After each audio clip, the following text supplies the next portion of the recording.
Welcome to This Explainer. Have you ever stopped, maybe while people watching, and observed the cultural elite? You know exactly the kind of aura I'm talking about. It's that effortless, almost invisible confidence they carry with them. We as a society have this really deep, almost obsessive fascination with it. The way true old money moves through the world with a refined elegance that just feels, well, entirely natural, almost predestined. We see it everywhere, right? In their perfectly understated homes, their casual mastery of complex etiquette, their ability to just command a room without ever raising their voice. But here's the thing we're going to unpack today. What if this seemingly innate elegance isn't a biological trait at all? What if what we're actually witnessing is a highly sophisticated, completely invisible machinery of power? Today, we're setting out on a deeply intellectual, contemplative journey. We're going to decode the invisible capital behind this elegance, drawing directly from Pierre Bourdieu's groundbreaking sociological analysis in his work, Distinction. So, we're going to slow way down, look incredibly closely, and uncover the hidden rules of society. Okay, let's dive into this central mystery. We all have preferences, right? Art, music, the way we decorate our homes. But where do they actually come from? Is refined taste, that supposedly innate ability to appreciate a dizzyingly complex symphony, a stark minimalist painting, or some obscure avant-garde play, is that truly a natural biological gift? Or, if we look just a little bit closer, is it actually the ultimate flex of economic dominance? This question is deliberately designed to challenge literally everything you might assume about what constitutes good taste. It forces us to take a step back and ask, is an eye for beauty something you're born with, or is it meticulously bought and paid for? Section 1. The Aristocracy of Culture, Unmasking the Essentialist Illusion. Now, what's really interesting about this is how elite circles actually view themselves. They operate on what sociologists call an essentialist logic. They don't just believe they do cultured things, they deeply, truly believe they inherently are cultured beings. They view their refined existence as an emanation of some superior inner essence. Think about the ancient aristocracy, right? Their nobility was supposedly literally in their blood. Today's cultural elite project the exact same ideology. They want you to believe that their refinement is a magical gift of nature, an intuitive spark completely separated from the messy, mundane world of money. But sociological observation utterly destroys this illusion. The reality is that taste is simply conditioned privilege. It's an heirloom. It's handed down through early, imperceptible learning within a wealthy family circle that instills absolute cultural confidence from day one. I want to read a quote here, and I really want to let the heavy sociological weight of this sink in. The ideology of charisma regards taste in legitimate culture as a gift of nature. Scientific observation shows that cultural needs are the product of upbringing and education. Every preference we look at and consider purely natural is in fact meticulously constructed. The eye of the art lover? It isn't born, it's built. It's constructed through childhood museum galas, private tutoring, and highly immersive aesthetic environments.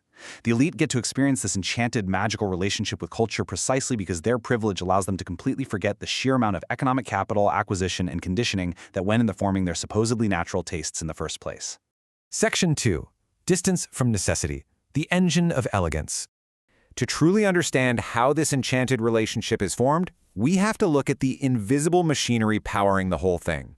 And it comes down to this foundational concept, distance from necessity. Listen, we literally cannot talk about art, taste, or culture without first talking about the brutal realities of economics and everyday survival.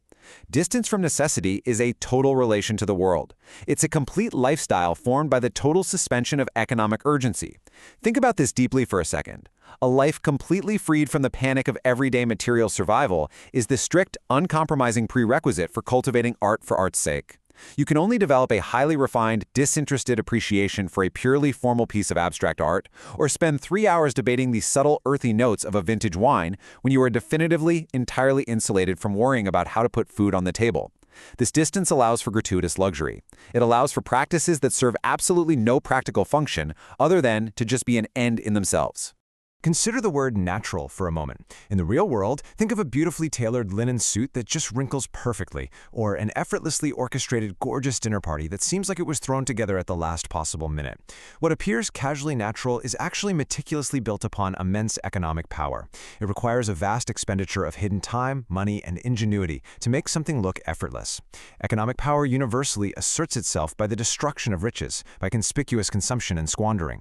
This casualness, it's an affirmation of power. It's a massive, silent demonstration that survival urgencies are kept firmly at arm's length. Section 3. The Pure Gaze. Form over function. Because the elite are so heavily insulated from practical everyday urgencies, they develop a highly specific way of looking at the world. This is known as the pure gaze, and it completely prioritizes form over function. And this brilliantly illustrates where aesthetics become a tangible dividing line in our society. The elite champion art for art's sake. They favor complete and utter detachment. But in stark contrast, the popular aesthetic of the working class demands function over form. It demands deep emotional participation in art that actually serves a clear ethical or practical purpose. Where the popular audience wants to cry, cheer, and identify with a straightforward, compelling plot, the elite audience wants to sit back, completely detached, and intellectually analyze the formal experimentation of the narrative structure. These two gazes exist in perpetual, profound social friction with one another. Let's look at this observation. The pure gaze implies a break with the ordinary attitude towards the world, which, given the conditions in which it is performed, is also a social separation. I really want us to reflect on that. By rejecting human or common emotions in art, say, by looking at a heartbreaking photograph of a human tragedy and only commenting on its geometric symmetry, or by finding a universally beautiful sunset vulgar simply because everyone can enjoy it, the elite are performing a deliberate act of distancing. Refusing facile involvement and vulgar enjoyment is not just an artistic choice. It is a profound, intentional social separation from the masses. Section 4. The weaponization of taste. Executing precise social exclusion. We are now entering a really critical phase of our explainer. It is time for us to completely stop thinking of aesthetics as passive, innocent little preferences. What we're actually looking at is how precise social exclusion is executed in the modern world.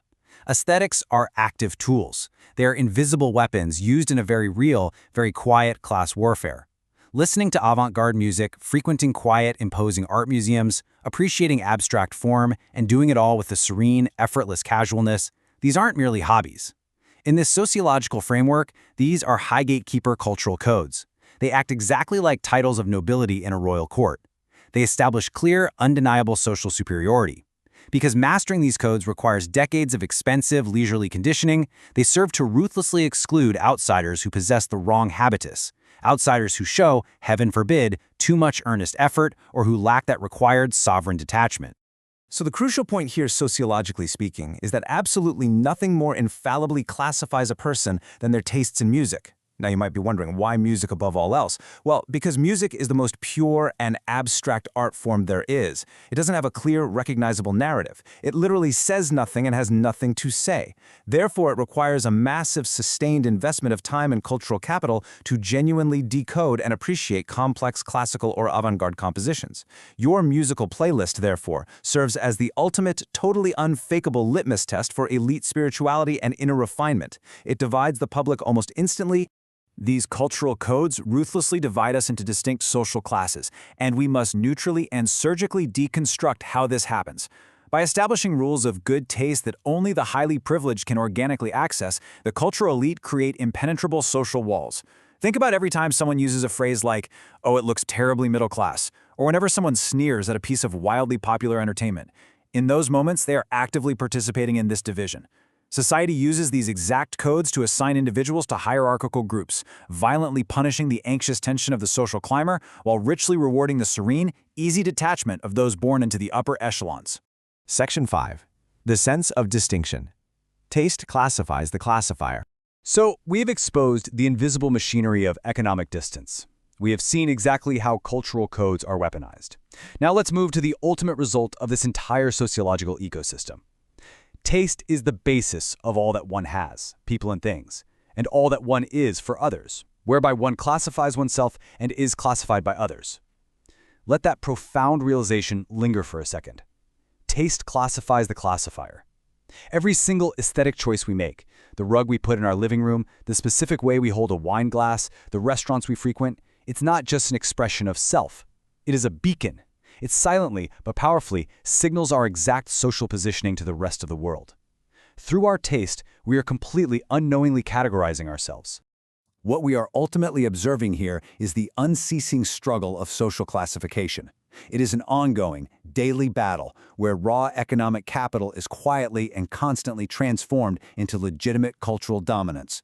The upper classes continuously, effortlessly shift the goalposts of good taste to stay just ahead of the rising middle classes. They turn our most seemingly personal, everyday choices into invisible battlegrounds of status. It's a masterclass in symbolic power, a game where the absolute greatest privilege of all is simply having your privilege appear entirely, beautifully natural. Which brings us to a final, slow, and highly provocative thought. I want you to literally look around the room you're in right now. Look at the furniture you've chosen, the art you've hung on your walls, the books sitting on your shelves. Then, go look at your most played playlist. Are your tastes truly your own, highly individual choices born out of a vacuum? Or are they simply, exactly, a reflection of your distance from necessity?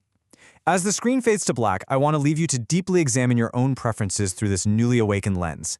Thank you so much for joining me for this explainer. Keep questioning the invisible structures all around you.